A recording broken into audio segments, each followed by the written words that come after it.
Why drag nodes around to build an automation if everything can be done by just talking to an AI agent? We heard you. That's why in this video, I'll show you our new feature that'll make you feel like you're automating on steroids, all without losing the n8n consistency we already know. Easy to maintain, observe, debug, and more.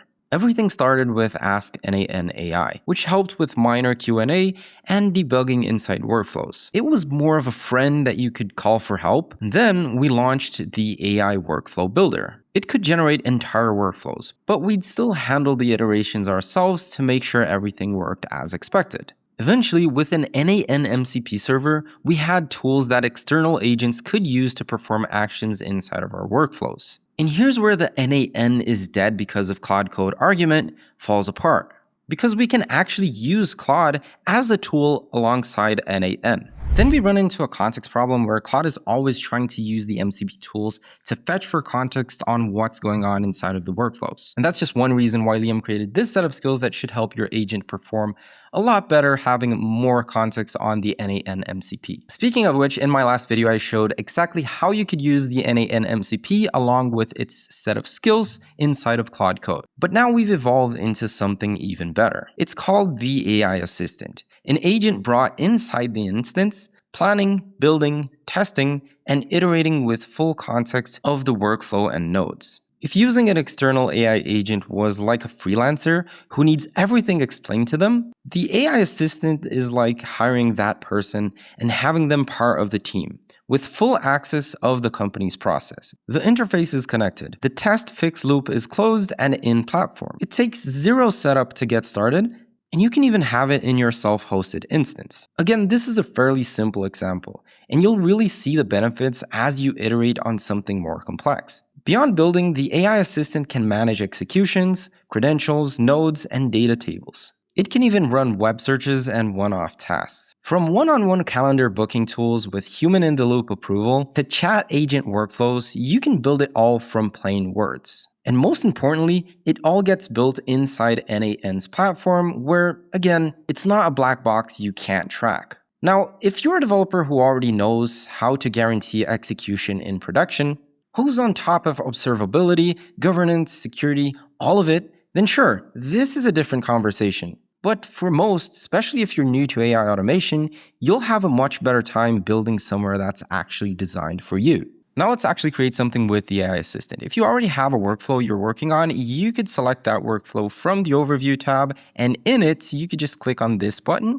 which should make the instance AI chat pop up. Now be aware that the AI assistant isn't just particular to one workflow. It can actually create multiple workflows and have context between them. So if you want to start your own new project, just click on the AI assistant tab up here. There's a bunch of examples down here that you could just use the prompt to start off your automation. So marketing wise, you could look at AI video creation, short form video generator with AI visuals and voiceover. This is using Google Sheets, Google Drive, and Discord to produce your videos. As you can see, the prompt for that is showing up while I'm hovering this option. If I go to a next one, so fully automated AI video generation and multi-platform publishing. Let's use a different example. So inside of the social media management, there's daily LinkedIn posts. Fetch scheduled posts from a Notion database daily, format the content and images, publish them to LinkedIn, and update the post status back in Notion. I mean, this should be interesting. Let's hit enter and wait for it to build everything for us. And just as I thought, we didn't really give it a lot of context, so now it's asking for that context to ensure it's producing something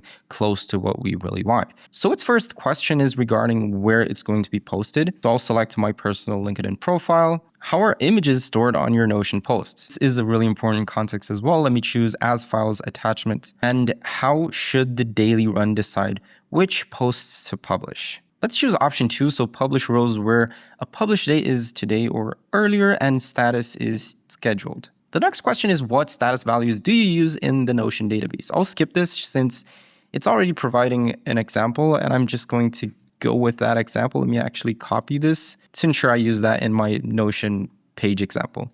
What time should the workflow run each day? Let me make it 12 p.m., hit submit. And now it should have all the context. You can track its work by toggling these accordions. This should be as simple as whatever you do inside of ChatGPT, Claude, Gemini, just with the difference that this is fully focused on generating our automations. Okay, pretty cool. Eventually it pops up the actual workflow so we could visually see what was already built. And now we need to configure the credentials. If you're constantly struggling to add these credentials, usually you'll have a read our docs section inside of the modal that pops up for adding that credential that when you click on it, you get everything pretty much already explained. And after you add them, you should see this Notion Connect button up here, which after clicking on it, you'll get this connection page. Let me click on Select Pages to access, Add. I just created this LinkedIn post page with all the data I think we'll need. And all you need to do is really find that page inside of this window, add that, and click to allow access. After we're done with Notion setup, it asks for the LinkedIn credentials, which is the same step, but specifically for LinkedIn. The full setup for LinkedIn's credentials is pretty boring, and I could do that in a future video that is actually targeted at finding these credentials. As for now, I've already done that, so LinkedIn account 2, and let's now select the person. It's me, hit continue. Now that it's done, it tried executing the workflow and it wasn't successful, probably because I didn't select the database from my Notion page. So let's just make sure we select that. Go on and select these inputs. But since the previous nodes weren't correctly executed, we don't have that information. Instead of running it ourselves, let's just have the AI assistant do that. So my prompt is just fix the mark as published node, resolving the missing input fields. So enter. And I assume that it would execute the workflow, see what was outputted by this specific node, and then have enough context to fill up that input. After a while, it may have found the solution and is asking me to either allow once, or deny. I'll always allow just to make sure that it's not always asking me for permission. But this ensures the agent just doesn't go off doing whatever it wants to. All right, so it seems like it's done and I have an empty database here. So what I'm going to do is just take a screenshot of this, send it over to the AI assistant and ask it to give me some sample content, as well as to make it check if the workflow is actually using these columns. I also added by the way, can we just add a draft to LinkedIn instead of posting it live? All right, it's done. And unfortunately, I can't post it as a draft, but it's interesting to see how the AI assistant handled web searching to verify that you could have done that through the API. So we could work on this a bit more to maybe use the API node and just actually make this an option. It also understood that I just would want to make a basic review and provided suggestions on other ways we could do that. I'm done adding the post title, content, image, post date, and the status. So we should be good to go. It also gave me a heads up on images here where it identified that if I didn't use an image, I would get an error with this workflow, and probably I could have it work on that and make it so that the images are optional. And if there's no image, it will still make the post. So what I mean is some edge cases are a bit obvious, but it takes testing to find them out. And having an assistant help you with that is pretty good. I'm not even going to touch the workflow. I told AI Assistant, I've added the row to Notion. Go on, let's test it live. It also asks me for permission when executing the workflow. Let's add allow once, since this is something that I don't want it to just decide on its own. There was an error. Let's see how it reacts to when it gets an error on any specific node.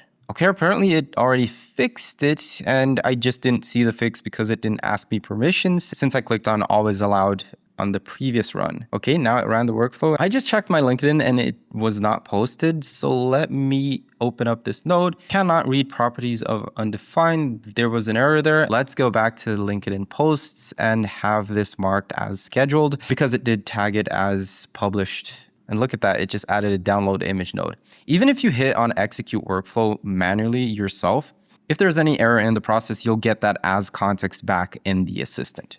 As for the LinkedIn post, there it is. So just posted, there's the image successfully placed along with the text message. Now let's add one more step to this process, which is a Telegram AI agent that should help me with ideas and eventually take those ideas and add them as content to the Notion database. So here's my prompt, nothing crazy, create another workflow please. It should be able to use Telegram as an AI assistant that helps me think through an idea of a LinkedIn post. And whenever I tell it to, it registers that idea to Notion database that will eventually get posted to LinkedIn.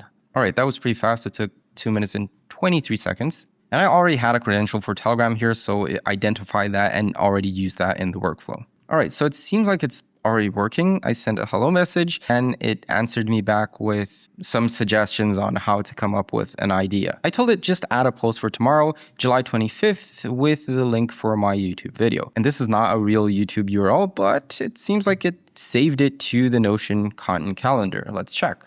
Nothing changed on Notion database, but I got a message saying that it successfully saved something to the database. All right, so it executed the workflow again and identified this error inside of the Notion tool. While it was trying to fix it, I suspected that just changing the model would solve the problem since the workflow was correctly built. And when you do want to effectively edit the workflow, you'll have to come down here, hit pause, so that the AI assistant isn't really working anymore.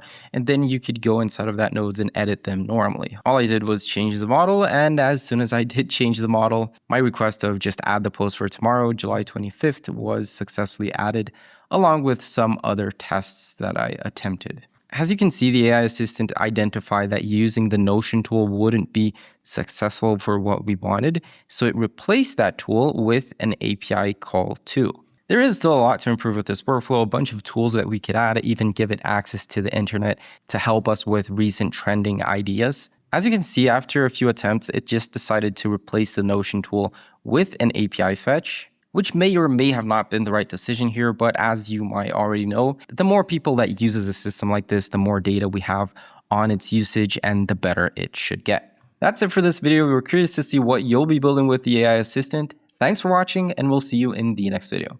Till then.